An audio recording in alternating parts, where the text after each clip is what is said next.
ঢাকা বিশ্ববিদ্যালয়ের টিএসসিতে মুছে ফেলা শেখ হাসিনার গ্রাফিতিকে আগের রূপে ফিরিয়ে আনা হয়েছে, যা এখন পরিণত হয়েছে ঘৃণাস্তম্ভে।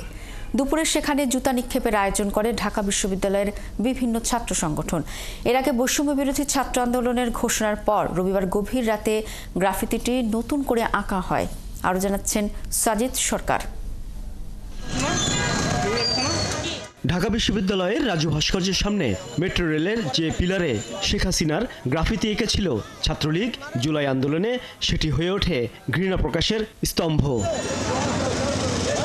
গণ অভ্যুত্থানের মুখে শেখ হাসিনা পালিয়ে যাওয়ার পর সেই গ্রাফিতিতে জুতা নিক্ষেপ ও রক্তের প্রতীকস্বরূপ লাল রং ও ঝাড়ু মেরে ক্ষোভ প্রকাশ করে ছাত্র জনতা।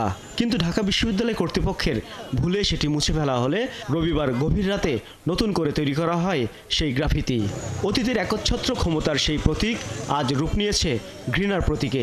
কত মায়ের যে বুক খালি করছে, কত বোনদের ভাইদের যে মারা হয়েছে তা তো আমরা সবাই জানি, আমরা দেখি। ইসলামিক যে আইন আছে, ইসলামিক শাসন ব্যবস্থা আছে, ইসলাম দ্বারা এই গণহত্যার বিচার করা হবে। কেবল ঢাকা বিশ্ববিদ্যালয় নয়, রাজধানীর বিভিন্ন শিক্ষা প্রতিষ্ঠানের শিক্ষার্থী ও সব বয়সী মানুষের ক্ষোভের লক্ষ্য হয়ে ওঠে এই গ্রাফিতি। ধর্ম বর্ণ নির্বিশেষে বাংলাদেশটা যেন শান্তিপূর্ণ হোক, আর নাগরিকের অধিকার নাগরিক যেন ফিরে পায়। শেখ হাসিনার মতো ফ্যাসিস্ট শাসক যেন আর কোনোদিন বাংলাদেশের মাটিতে শাসন করতে না পারে এবং নিরাপদ সুষ্ঠু গণতন্ত্রের বিচার হোক। তারা বলছেন, গেল 15 বছরে দেশে চালানো অপশাসন ও গণ অভ্যুত্থানে হাজারো ছাত্র জনতাকে হত্যার প্রতিবাদেই এই ঘৃণা।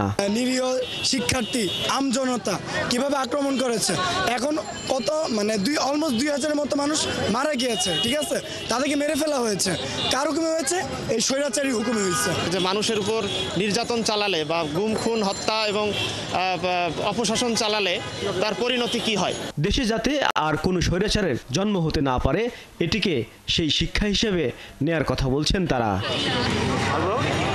সাজিদ সরকার, 71, ঢাকা।